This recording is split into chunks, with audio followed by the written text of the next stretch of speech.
beneath the twin moons of Caelus.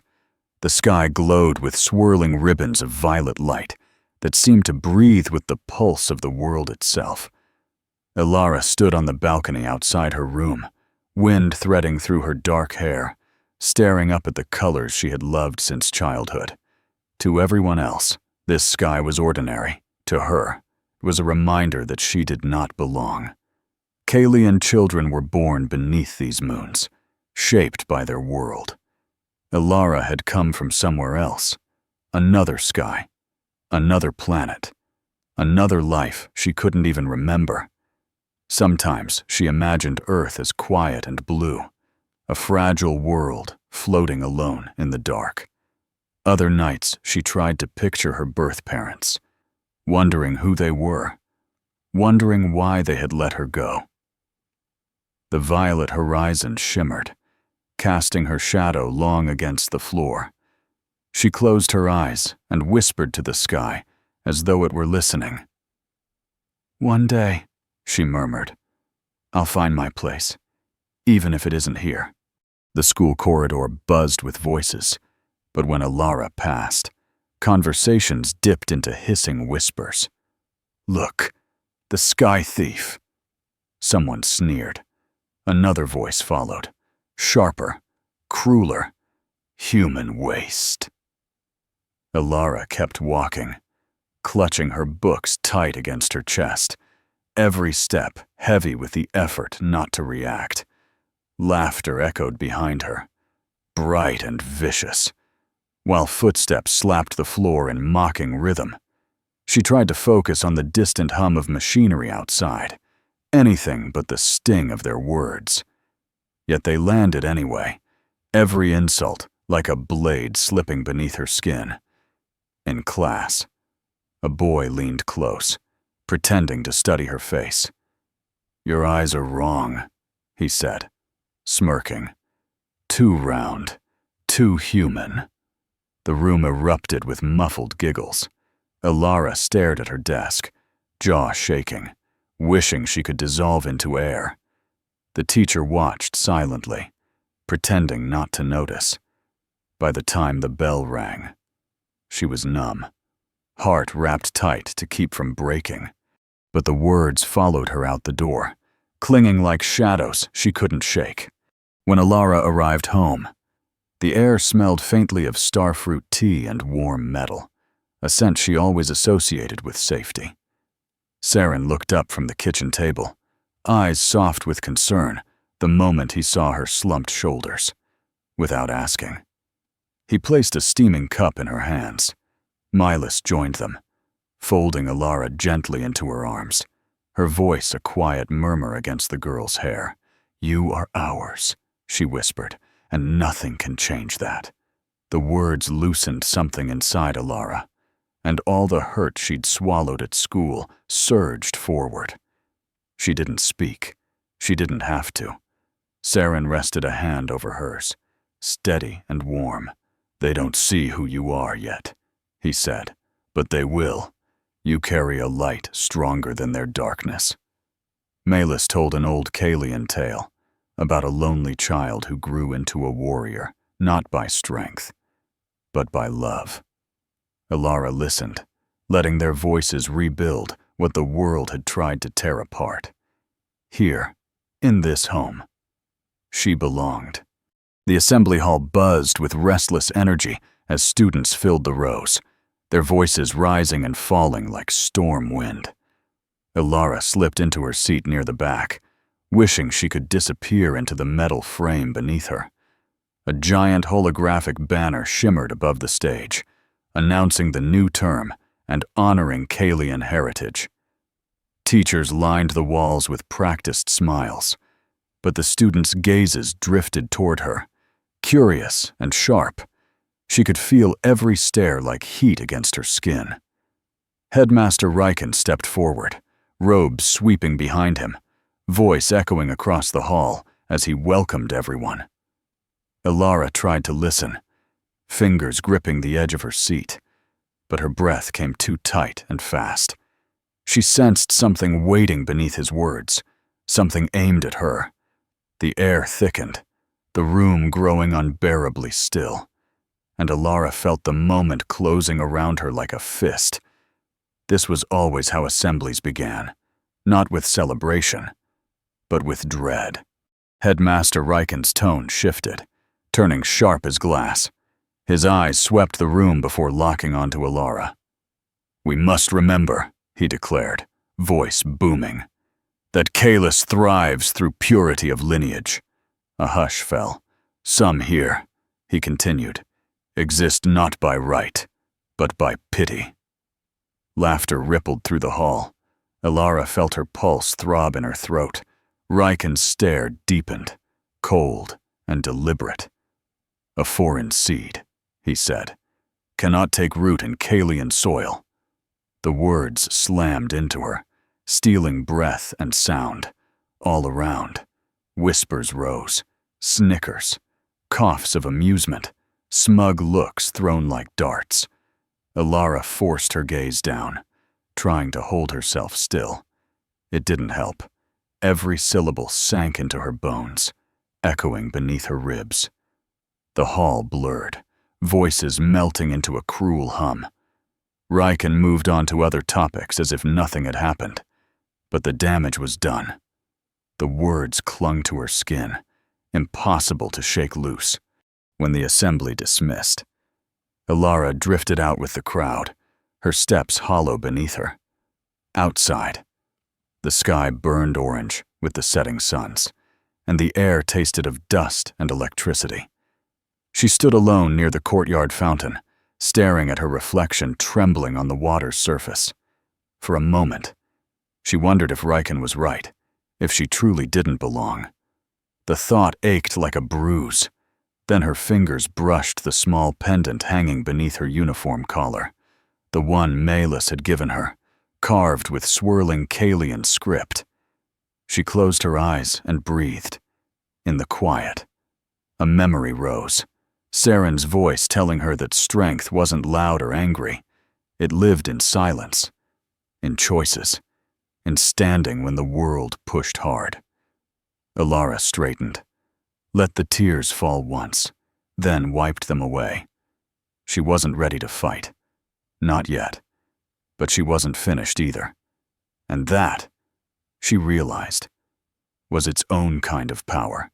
The news came just after dawn, carried by a trembling knock at the door and the pale face of a transport officer. Elara stood frozen as he spoke the words, each one falling like a stone. There had been an accident, a collision in the upper sky lanes. No survivors. Serin and Maelis were gone. For a heartbeat, the world fell silent. Then everything crashed inward at once, the air too thin to breathe, the room too sharp to bear. Elara stumbled to the living table, gripping its edge as though the world might tilt and throw her off. The officer's voice faded to a distant hum. She saw only fragments. Seren's smile, Maelis' warm hands, the starlit stories they'd shared. A sound escaped her, small and broken. A cry she couldn't hold back. The sky outside brightened, indifferent, its violet turning cold gray. Neighbors gathered in the doorway, whispering, their eyes filled with something unreadable. Elara curled into herself, knees to chest, grief hollowing her from the inside out. The home that once felt full of light now echoed with unbearable silence.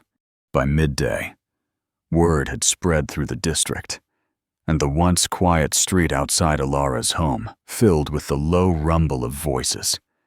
People who had ignored her for years now gathered in tense clusters, their eyes drawn not by compassion, but by opportunity. When she stepped outside for air, the crowd parted just enough to let her through. She could feel their stares trailing behind her, calculating. Hungry. Aaron, tall and rigid, approached with a practiced frown of sympathy. "Such a tragedy," he murmured, though his gaze flickered toward the house, assessing its worth. Others whispered behind him, speculating about Serin and Maelis' estate. already speaking as if Elara did not exist.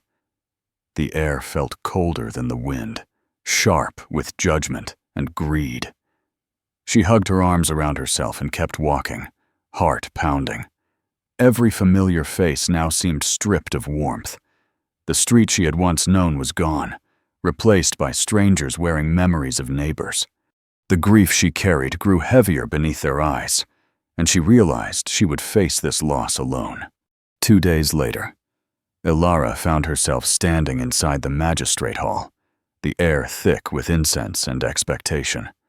Rows of polished seats were filled with Caelians, neighbors, distant relatives, and those who had barely spoken to Serin and Maelis in life, now eager to claim pieces of what remained. Elara sat at the end of the front row, hands clasped in her lap, trying to stay steady beneath the weight of curious glances. The magistrate, cloaked in dark silver robes, lifted a crystalline tablet and cleared his throat. "We gather to honor the final wishes of Serin and Maelis Verin," he began. His voice echoed through the chamber, steady and formal, yet each word deepened the knot in Elara's chest. She remembered the bedtime stories, the laughter, the quiet mornings in the kitchen, and now all of it was being sealed into memory. As the magistrate continued, the room leaned forward, breath held. Elara felt the moment tightening like a thread drawn to breaking. Whatever the will contained, it would change everything, and she was not sure she was ready. The magistrate paused before announcing the inheritance, as though the air itself needed to brace. Then his voice rang out, firm and clear, naming Elara as the sole heir to Serin and Maelis' home, their land, and every possession tied to the Verin lineage. A stunned silence followed, sharp and absolute. For a heartbeat, no one moved. Then outrage erupted, gasps, shouts, disbelief crashing through the hall like thunder. "A human?" someone spat. "Impossible." Elara's breath caught. She stared at the magistrate, waiting for him to correct himself, to say her name had been read in error, but he only nodded to her with quiet certainty. The ground beneath her seemed to tilt, grief and shock tangled inside her chest. She had expected nothing, certainly not this, as voices rose around her. The truth settled in. Everything Serin and Maelis had built was now hers, not because of blood, but because they had chosen her. It was a love the others could not rewrite, no matter how loudly they protested. A sharp voice cut through the uproar, silencing the crowd with its sheer venom. Aaron stepped forward, eyes blazing, jaw tight with contempt. "This is a disgrace," he declared, pointing a rigid finger toward Elara. "A human cannot inherit a Caelian legacy. It spits on everything our people stand for." Murmurs surged around him, anger simmering just beneath the surface. Elara felt dozens of gazes lock onto her, heavy with accusation. Aaron strode closer, his voice rising. Serin and Maelis were blinded by pity. They should have left their estate to someone worthy, not an outsider, not a creature from a dying world. The words hit her harder than any blow. She flinched, but kept her eyes down, fingers digging into the seat beneath her. The magistrate tried to restore order, but Aaron's fury had already spread like wildfire through the hall. Every hateful glance felt sharper, every breath harder. Elara sat still, small in a storm of rage, wondering how love could look so much like betrayal in their eyes. Elara forced herself to breathe through the chaos, letting the noise blur into a distant hum. Aaron's accusations still echoed in her mind, sharp and heavy. But beneath the hurt, something steadier stirred, something shaped by years of whispered bedtime stories and quiet encouragement. She lifted her gaze, just enough to see the magistrate watching her with a hint of respect. Serin and Maelis had chosen her, not by accident, not by pity, but by love. That truth settled into her like a heartbeat. She straightened her shoulders and met Aaron's glare across the hall. Her voice trembled, but held. "I loved them," she said simply. The room stilled, and they loved me. That's what matters. A ripple of silence followed, unexpected and deep, for the first time. Elara felt a flicker of strength, small, fragile, but real. It wasn't defiance or anger. It was belonging. Even if she stood alone, the foundation beneath her was no longer fear, but memory. And memory, she realized, could be armor. The magistrate raised a trembling hand, signaling for silence. When the hall finally hushed, he withdrew a small crystalline capsule from a sealed box, its surface etched with the Verin family crest. "There is more," he said, voice low but resonant, with a soft click. The capsule split open, revealing a folded letter written in Serin's elegant script. Elara felt her heart stop. The magistrate unfolded the page and began to read. Serin's words filled the air like a rising tide, describing Elara not as a burden, nor as an act of mercy, but as a choice woven with purpose. The letter spoke of ancient histories, forgotten stories, and a destiny tied to Elara long before she ever arrived on Caelus. Murmurs rippled through the crowd, confusion shifting toward curiosity. Elara leaned forward, pulse racing. Every sentence stripped away another layer of the life she thought she knew. This was more than love. It was intention. It was truth, waiting patiently in the dark, ready to change everything. The magistrate's voice grew steadier as he continued, revealing the words Serin and Maelis had guarded for years. They spoke of an ancient prophecy, of a child from another world who would bridge the divide between peoples. Healing fractures older than memory, and in clear, unmistakable lines, the letter named Elara as that child. Gasps rippled across the hall, sharp as breaking glass. Elara felt the floor shift beneath her, breath caught between disbelief and awe. She had spent her life shrinking under whispers of not belonging. Yet here was proof, carved into history. She had always been meant for Caelus. The prophecy described her lineage, hinting at a long-lost connection between Earth and Caelian bloodlines. "You are not an outsider," Serin had written. "You are the thread that binds two worlds." The crowd leaned closer, anger faltering into uncertainty. Elara's pulse thundered in her ears. Everything she had ever feared she wasn't, she suddenly might be. A stunned silence settled over the hall, heavy and almost reverent. Faces that had moments ago scowled with contempt now shifted, brows knitting in confusion and awe. Whispers spread like wildfire. Could it be true? Could the child they had scorned, the human they had dismissed, truly be the one spoken of in prophecy? Elara's chest tightened, a mixture of fear and exhilaration swirling within her. She lifted her chin, meeting the gaze of those who had mocked her for years, and for the first time, she felt the power of her own presence. This was not defiance born of anger, but quiet certainty, the steady pulse of purpose flowing through her. Even Aaron hesitated, his mouth opening and closing, unsure what words could counter the truth now laid bare.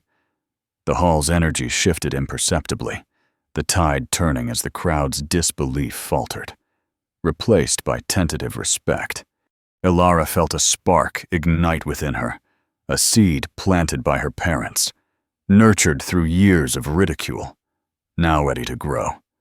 She was no longer merely surviving in Caelus. She was beginning to command it, her identity unshakable, her destiny undeniable. Rovan stepped from the shadows at the edge of the council chamber, his presence slicing through the tentative calm that had settled after the reading of the letter. Tall, imposing, and unyielding, he carried the weight of tradition in every measured step, his eyes, dark and unwavering, fixed on Elara with a mixture of disbelief and simmering fury. "This farce ends now," he announced, voice resonant and cold, reverberating against the high ceilings. Whispers rippled through the assembly. Some backed away, sensing the storm he carried, while others clenched fists in anticipation. Elara felt her pulse quicken, a familiar tightening in her chest, but she did not shrink.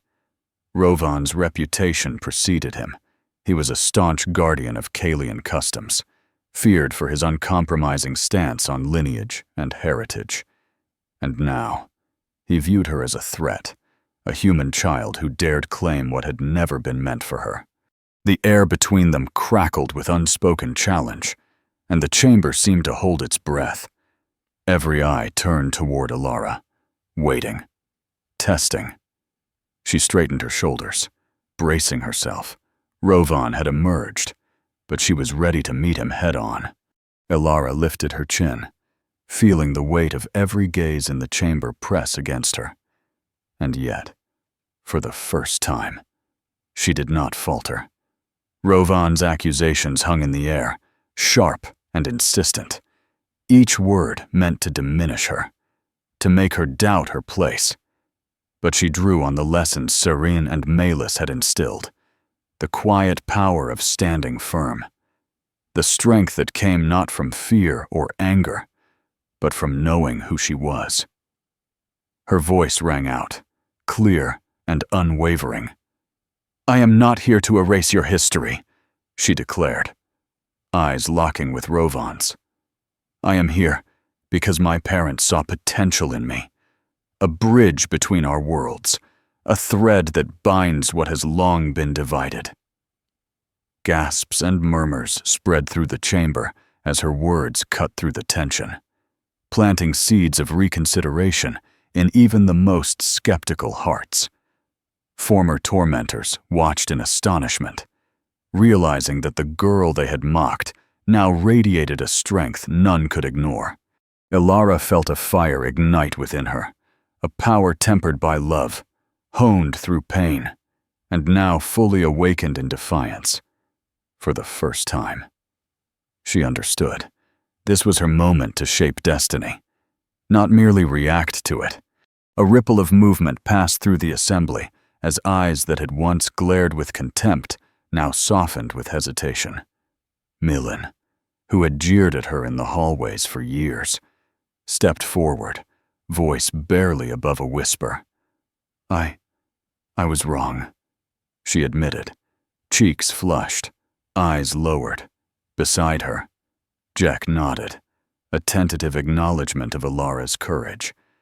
Even those who had remained silent began to murmur, uncertain how to respond to a strength they had underestimated. Elara felt a surge of warmth, fragile but real, threading through the tension in the room. New allies emerged from the crowd, Aris and Naela, classmates who had observed her resilience in secret, now openly offering support. Their presence was a testament that change could take root, even in the harshest soil. Elara straightened, letting their voices lift her own, the chorus of small affirmations building into a tide of possibility. For the first time, the hall felt less like a battlefield and more like a stage for something larger, a chance to reshape what it meant to belong, to unite, to create a future where fear no longer dictated their actions. The seeds of change had been planted, and she would nurture them with every ounce of courage she possessed. In the days that followed, Elara found unexpected allies stepping forward, their presence both reassuring and invigorating. Eris, a quiet scholar who had often observed her from the sidelines, approached with a careful smile, offering his knowledge of Caelian history and ancient customs to strengthen her claim. Naela, a spirited artisan, brought her skills in crafting and storytelling, eager to help showcase both human and Caelian heritage in a way that could inspire unity. Even Millen and Jack, once her tormentors, now stood beside her with tentative but genuine support, humbled by the courage they had witnessed. Together, they formed a small circle of trust, sharing ideas late into the violet evenings, mapping out strategies to bridge the chasm between their peoples. Elara felt a sense of purpose she had never known, each new voice adding weight and depth to her own resolve. The fear that had once pressed on her chest like iron began to lighten, replaced by the thrill of possibility. With these allies, she realized she was no longer alone in her mission. Together, they could turn whispers of prophecy into living reality, and perhaps reshape the destiny of Caelus itself. Elara and her growing circle of allies set to work with determination, sketching ideas and debating every detail of the festival that would symbolize unity between humans and Caelians. Long tables would display the intricate crafts of both worlds, delicate earth fabrics beside shimmering Caelian textiles, fragrant herbs mingling with star-scented blossoms. Performers practiced dances that blended human steps with the flowing, ethereal movements of Caelian traditions, while Aris researched stories from both histories to be narrated in harmony. Naela experimented with lighting and sound, aiming to create an atmosphere where every attendee, regardless of origin, would feel seen and celebrated. Even Millen and Jack contributed, cautiously sharing insights into how to engage the skeptics in the community. Elara moved among them, coordinating schedules, ensuring each element spoke to respect and collaboration. The violet sky above seemed to deepen as evening approached, as if the heavens themselves were leaning in to witness the coming event. For the first time, she sensed that unity was not a dream, but a tangible plan, carefully woven by hands once separate, now working together toward a shared vision. The festival, she realized, would be more than celebration. It would be a declaration that acceptance and courage could triumph over fear and prejudice. As the preparations for the festival intensified, a quiet excitement began to ripple through the community. Word of Elara's plans spread, carried by whispers and cautious conversations, and even some of the most skeptical Caelians found themselves intrigued. Vendors offered their finest wares, performers rehearsed with renewed energy, and the streets near the plaza shimmered with the anticipation of something extraordinary. Elara walked among the growing throng of volunteers, feeling the warmth of shared purpose bloom in her chest. Each small gesture, a nod of support, a careful suggestion, a shared laugh, built a fragile but undeniable bridge between her and those who had once opposed her. For the first time in her life on Caelus, she felt the sting of isolation ease, replaced by a tentative belief that change was possible. The violet glow of the evening sky seemed to mirror her own hope, deepening and brightening as if encouraging her.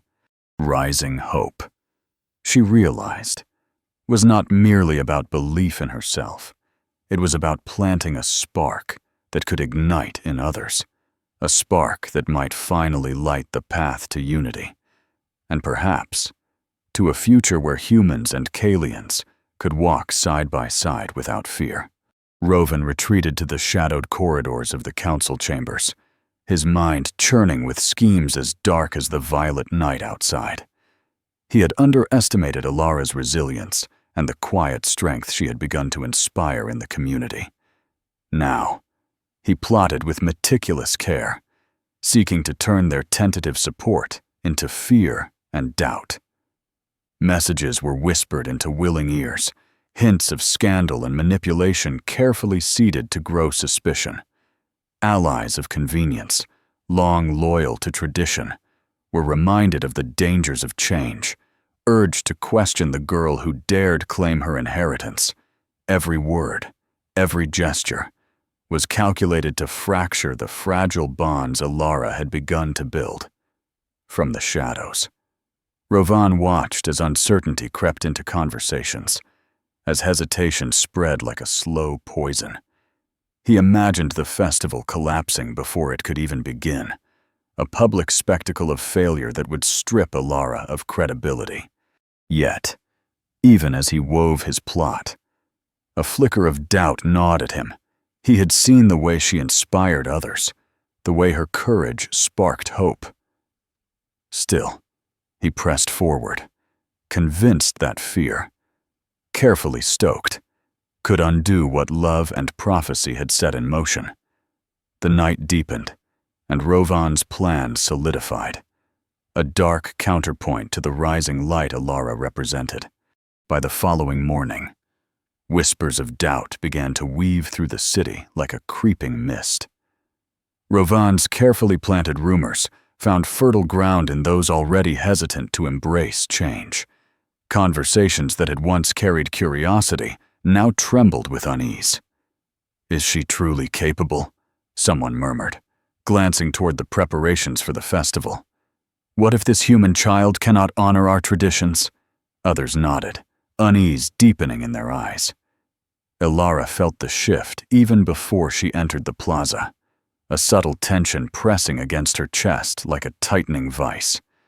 Volunteers who had smiled yesterday now hesitated, their hands pausing mid-task, voices catching as if questioning their own motives. Even the performers practiced with an edge of doubt, unsure if their efforts would be welcomed or scorned. The violet sky overhead seemed dimmer, as though reflecting the uncertainty seeping into the hearts of the community. Elara's pulse quickened, a familiar fear rising from deep within. But she forced herself to inhale steadily, grounding her mind. She knew that fear could be contagious, but so could courage, and she would have to be the spark to counter the shadows that Rovan had sown. Elara paused at the edge of the plaza, watching the subtle unease ripple through the crowd. She could feel it, the weight of doubt pressing against the bright vision she had nurtured for weeks. The murmurs, the hesitant glances, the small gestures of withdrawal. They threatened to unravel everything she had worked for. But she drew in a deep breath, letting the teachings of Serin and Maelis anchor her. This was the moment to transform fear into determination. She stepped forward, lifting her chin to meet the uncertain eyes around her. "I know there is fear," she began, voice steady, carrying over the plaza. "But fear cannot decide our future. It is courage, choice, and unity that will shape what we leave behind." She let the words sink in, letting their weight counteract the shadows Rovan had spread. Hands unclenched, shoulders straightened, and a quiet murmur of agreement began to rise. Even those who had doubted her felt the conviction in her stance, the unwavering clarity that this festival, this gathering, was more than celebration. It was a declaration. Elara's resolve burned bright, a beacon against the creeping darkness, and she knew that no rumor, no whisper of fear, could extinguish the fire that her parents had ignited within her. The night of the festival arrived under a sky streaked with violet and silver, the twin moons casting pale light over the bustling plaza. Just as music and laughter began to weave through the air, a cold, commanding voice cut through the celebration. Rovan stepped onto the central platform, his cloak swirling behind him, eyes blazing with conviction. "This charade ends tonight," he bellowed, and the crowd immediately fell silent, tension snapping like a drawn bowstring. "You claim unity, yet you dishonor our traditions." His accusations poured forth, sharp and relentless, painting Elara as an intruder, a usurper who threatened to unravel centuries of Caelian heritage. Gasps spread through the gathering, and some began to murmur in agreement, unsure what to believe. Elara felt the weight of their stares, the fear creeping back into the edges of her chest, but she did not retreat. She stepped forward, letting the silence settle before responding, letting every accusation hang in the air long enough for the truth she carried to find its place. The night had become a battlefield, and all eyes were fixed upon her. Elara lifted her voice, steady and resonant, letting the hush of the plaza amplify every word. "You speak of tradition and honor," she said, eyes scanning the crowd. "But the truth has always been written in the prophecies."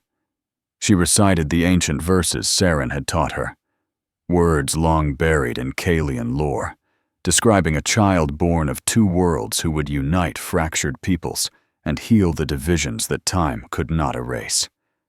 The syllables rolled over the audience, weaving a rhythm of inevitability and purpose.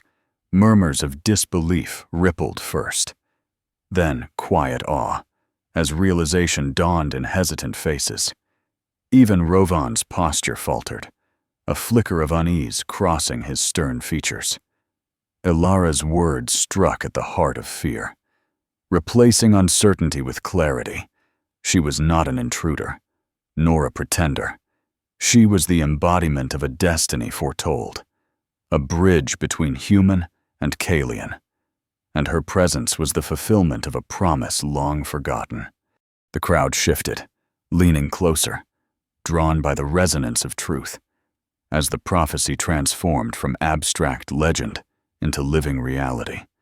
Carried on Elara's unwavering voice.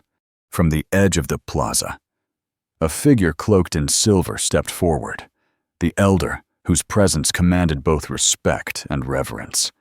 His eyes, ancient and knowing, swept over the crowd, finally resting on Elara with a depth that seemed to pierce the veil of fear and doubt.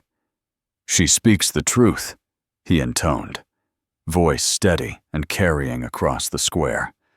"The prophecies were never meant to frighten or divide. They were a guide, a light for this very moment." Whispers fell silent as the elder raised a hand, signaling calm. "Elara of Two Worlds is not an intruder. She is the bridge we have awaited, the thread that binds our histories and our futures."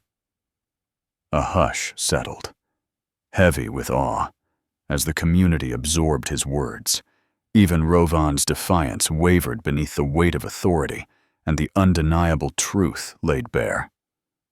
The elder stepped closer to Elara, placing a hand gently upon her shoulder, grounding her in the moment. A collective exhale rippled through the crowd, a release of tension that had held them captive, for the first time. The plaza felt united, hope blooming in every heart, and Elara realized that the tide had truly turned.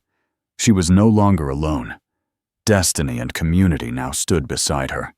Rovan's eyes blazed with fury as the elder's words sank into the plaza, cutting through the crowd's murmurs like a blade. His carefully constructed web of fear unraveled before him, each supporter hesitating, uncertainty flickering across faces that had once mirrored his conviction. He took a step forward, voice trembling with anger. Yet no one followed. The realization struck him with brutal clarity. His power had dissolved. Elara stood tall, unwavering, the twin moons casting a silver glow around her, as if the heavens themselves lent witness to the turning of fate. With a final glare, Rovan spun on his heel, cloak whipping behind him, and stormed into the shadowed streets beyond the plaza. Behind him, whispers of his failure spread, mingling with awe and relief. The air, once thick with tension, felt lighter, almost luminous. The people of Caelus turned slowly toward Elara, recognition dawning in their eyes. She had endured accusations, ridicule, and fear, and now, through patience, courage, and truth. The would-be oppressor was defeated. Rovan's fall marked not only the end of opposition, but the beginning of a new era, one in which unity could finally take root in the hearts of the community. A low murmur began at the edges of the plaza, hesitant at first, like the first brush of wind over still water. Then voices lifted in unison, calling Elara's name, soft at first, then growing stronger, more insistent, until the entire square reverberated with the chant, "Elara! Elara! Elara!" The sound rolled over the cobblestones, shaking the banners overhead and sending shivers through the crowd. Children clung to their parents, eyes wide with wonder, while elders nodded in quiet approval, seeing the prophecy fulfilled before their eyes.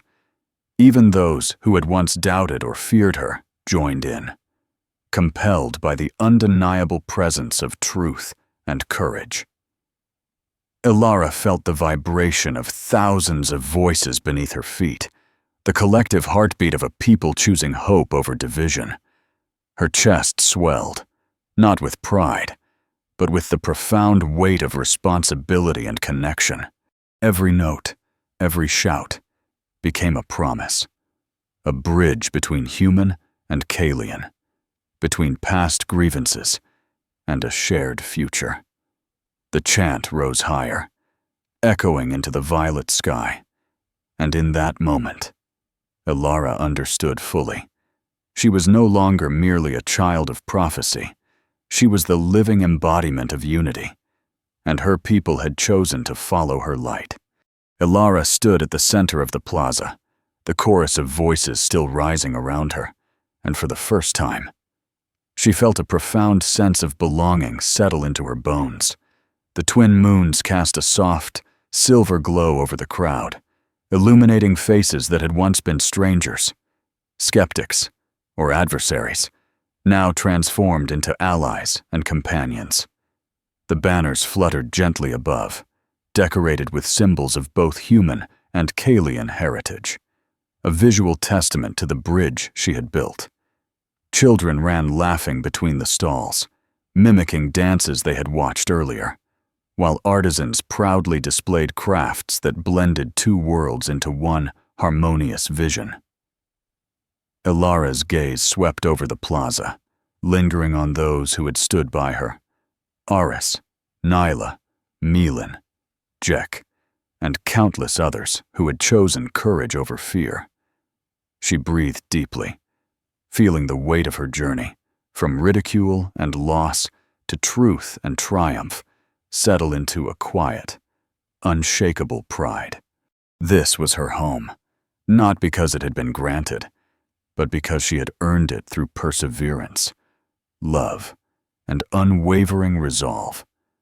As the violet sky deepened into night, the plaza pulsed with life, unity, and hope, and Elara knew that she had truly fulfilled the promise her parents had seen in her all along.